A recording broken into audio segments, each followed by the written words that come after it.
வணக்கம்.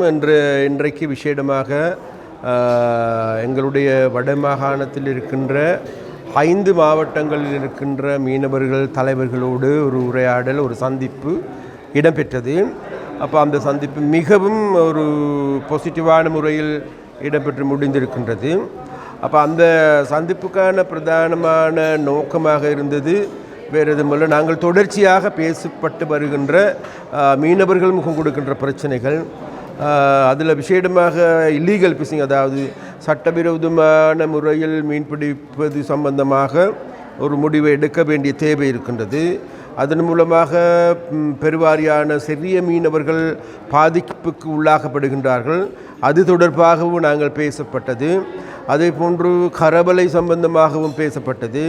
கரவலை சம்பந்தமாக கடந்த காலங்களில் இது டிராக்டர் அல்லது விஞ்ச் மூலமாக இழுப்பதன் மூலமாக ஏற்படுகின்ற பாதிப்பு என்ன என்பது தொடர்பாக மிகவும் விரிவாக பேசப்பட்டது. அதன் மூலமாக நாங்கள் சொல்லுகின்றோம், வேறு எதுவுமல்ல, கடந்த காலங்களில் நாங்கள் அந்த விஞ்ச் அல்லது டிராக்டர் மூலமாக கரவலை இழுப்பதற்கு நாங்கள் விசேடமாக கடல் எல்லையில் 1.5 மைல் தொலைவுக்கு தான் நாங்கள் அனுமதியை கொடுத்திருக்கின்றோம். ஆனால் எங்களுடைய மீனவர்கள் அல்லது கரவலை பயன்படுத்துகின்றவர்கள் 6 மைல் 7 மைல் தொலைவுக்கு போட்டு இழுப்பதன் மூலமாக ஏற்படுகின்ற பாதிப்பு என்பது ஒரு பயங்கரமானது, ஒரு பாதகமானது.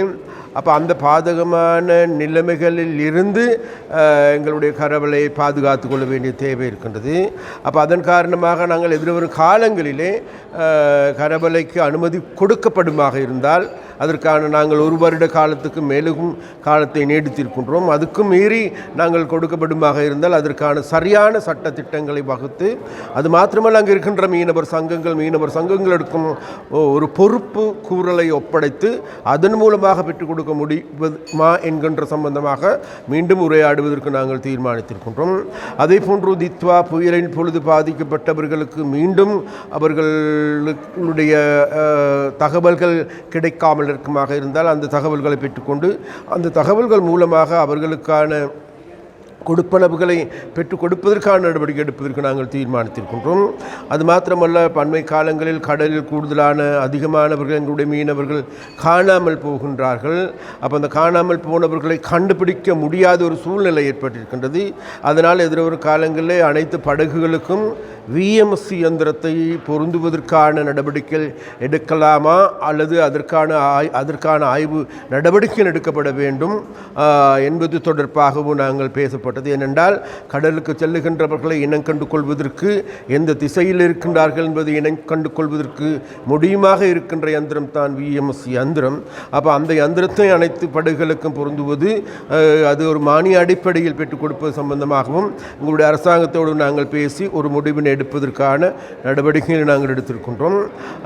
அது மாத்திரமல்ல, விஷயமாக இந்திய இழுவமடி படகுகள் எமது கடல் எல்லையை பிரவேசிக்கின்றது. மறுபடியும் சூறையாடல் இடம்பெறுகின்றது.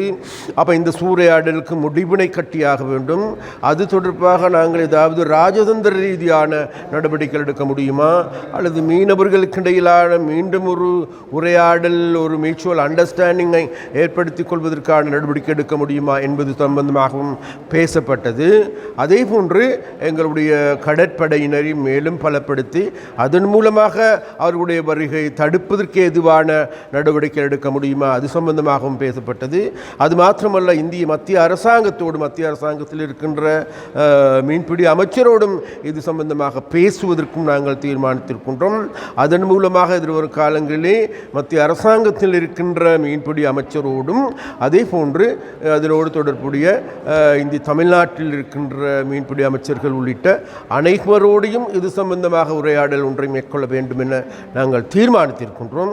அதற்கு நான் செல்வதா இல்லையா என்பது சம்பந்தமாக பிரச்சனை இருந்த போதிலும் கூட, எவ்வாறான போதிலும் கூட எதிர்வரும் காலங்களில் எங்களுடைய அதிகாரிகளையாவது அல்லது ஏனையவர்களையாவது அனுப்பி இது சம்பந்தமாக ஒரு உரையாடலை ஆரம்பிக்க வேண்டும் என நாங்கள் தீர்மானித்திருக்கின்றோம்.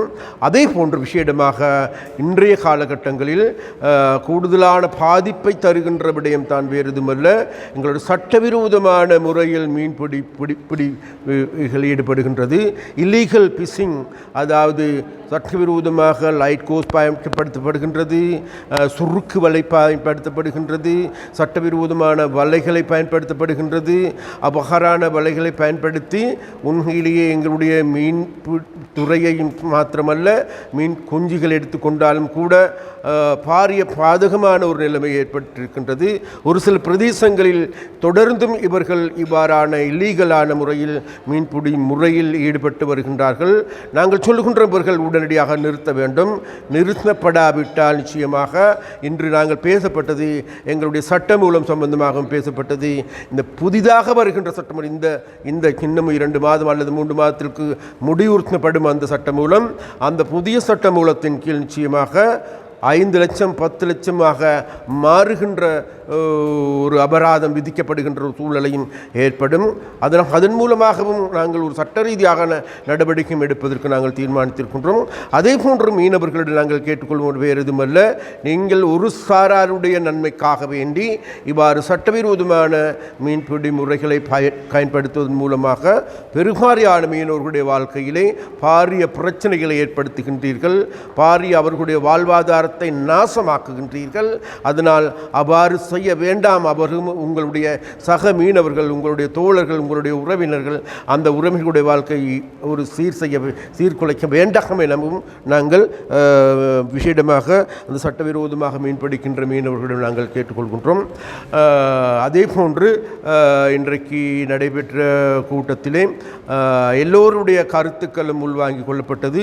இந்த கருத்துக்களுக்கு ஏற்ப நாங்கள் எதிர்வரும் காலங்களில் ஒவ்வொரு மாவட்ட ரீதியாகவும் இவர்களை சந்திப்பதற்கும், அவர் மாவட்ட ரீதியாக சந்திக்கின்ற பொழுது எங்களுடைய மாவட்டங்கள் இருக்கின்ற பிராந்தியங்கள் இருக்கின்ற அனைத்து அதிகாரிகளையும் அழைத்து சென்று அவர்கள் முகம் கொடுக்கின்ற பிரச்சனைகளை தீர்ப்பதற்கு ஏதுவான நடவடிக்கை எடுப்பதற்கான ஒரு கலந்துரையாடலையும் செய்வதற்கு மாவட்ட ரீதியாகவும்